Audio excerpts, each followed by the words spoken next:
Hello, and welcome back to Shrinked by Quint.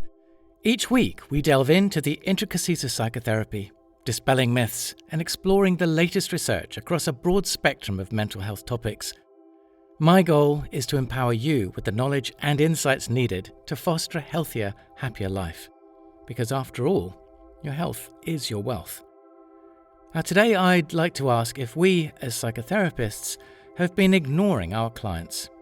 Specifically, our clients' bodies, and why that might be. At its core, psychotherapy is about connection, helping clients bridge the gaps between past and present, between conscious and unconscious, between their emotions and the way they make sense of them. But another bridge often goes unnoticed, the one between mind and body. For all our skill in listening to what clients say, we sometimes overlook what their bodies are communicating. It's not that we dismiss the body entirely. After all, we recognize symptoms of anxiety. We notice when a client looks exhausted. We understand that trauma has physical effects. But many of us hesitate when it comes to making the body an active part of the therapeutic process. There are good reasons for this. Traditional talk therapy is built on language, reflection, and insight. With its shifting non-verbal cues, the body can feel more challenging to engage with. But bringing more awareness to the body, both our clients and our own, we can deepen our work, making therapy a more holistic and healing experience. The body speaks even when we don't realize it. The body has already spoken before a client says a word in therapy. How they walk into the room, make eye contact, and settle into the chair are all clues about their inner world.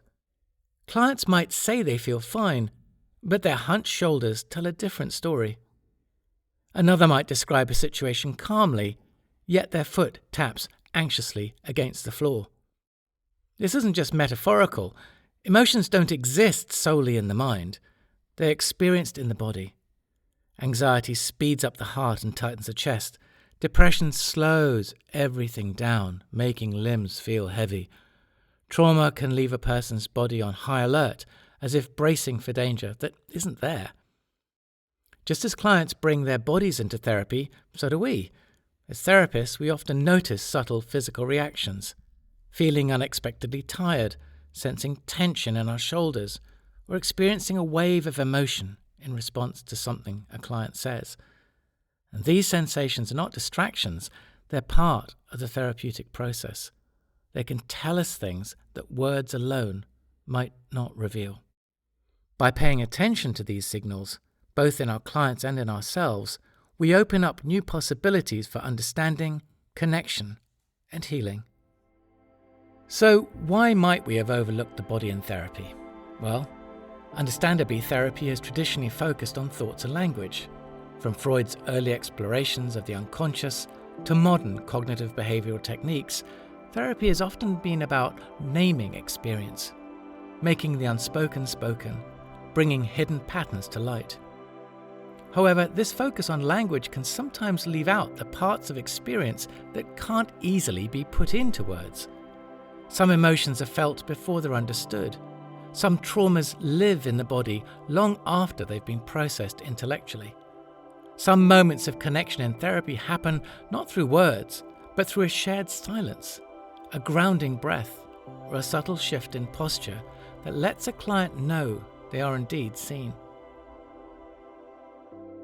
We also live in a culture that separates the mind from the body, treating thinking and feeling as distinct from physical experience. But neuroscience and trauma research are making it increasingly clear that this isn't how we function. Our nervous system, breath, posture, and gut instincts are all deeply intertwined with our emotional lives. The more we integrate this understanding into therapy, the more fully we can support our clients. So how can therapists gently bring the body into therapy? Bringing awareness to the body doesn't mean abandoning talk therapy or introducing techniques that feel unfamiliar or uncomfortable. It simply means expanding our awareness, naturally allowing the body to be part of the therapeutic process. So we can notice the body's story. One of the most straightforward shifts we can make is to pay more attention to how clients inhabit their bodies. What happens to their breath when they talk about something painful? Do they pull inward when discussing a particular relationship? Do they seem disconnected from their physical experience? By gently noticing these things, we can invite clients to explore their emotions more profoundly. A simple question like, "Where do you feel that in your body?" can open up new pathways of understanding. We can listen to our own physical responses. Therapy is a relational process. Our bodies are part of that relationship. And if we notice ourselves feeling unusually tired, tense, or even suddenly restless, it can be helpful to pause and reflect. Is this my feeling, or am I picking up on something from my client? This doesn't mean we should assume every physical sensation is significant, but by staying aware of our embodied responses, we can sometimes gain insights that otherwise might be missed. We can support regulation through simple grounding techniques. So for clients who struggle with anxiety, trauma, or disassociation, gentle body awareness can be a powerful tool. Small interventions, like inviting clients to take a slow breath, notice the sensation of their feet on the floor, or unclench their jaw, can help regulate the nervous system in moments of distress. These are not dramatic interventions, but they can make a profound difference. The more we can help clients connect with their bodies in a safe and supportive way, the more grounded they can feel in their emotional work. We can acknowledge the role of touch, even if we don't use it. Touch is one of the most complex and sensitive areas of psychotherapy. Many therapists avoid it entirely, and for good reason. Maintaining clear boundaries is essential. That doesn't mean touch is irrelevant. Clients bring histories of physical connection or disconnection into therapy. Some may have experienced touch as unsafe or intrusive. Others may have grown up with little physical affection and long for a sense of embodied comfort. Even if we do not touch our clients, we can acknowledge these experiences, helping them explore what physical connection or distance has meant in their lives. And while touch in therapy remains a debated topic, research suggests that even small, appropriate gestures, like a handshake at the end of a session, can reinforce a sense of connection and closure when done with awareness and sensitivity. So how about a more wholehearted approach to therapy?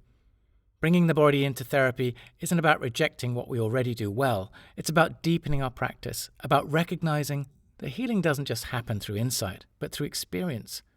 This might mean learning to trust their body after years of disconnection for some clients. For others, it might mean realizing that their chronic tension isn't just a habit, but a story their body has been telling for years. For us as therapists, it might mean becoming more attuned to the non-verbal rhythms of a session, recognizing that sometimes the most meaningful moments happen not in words, but in the spaces between them. The body is already in the therapy room. It's in every breath, posture, shared silence.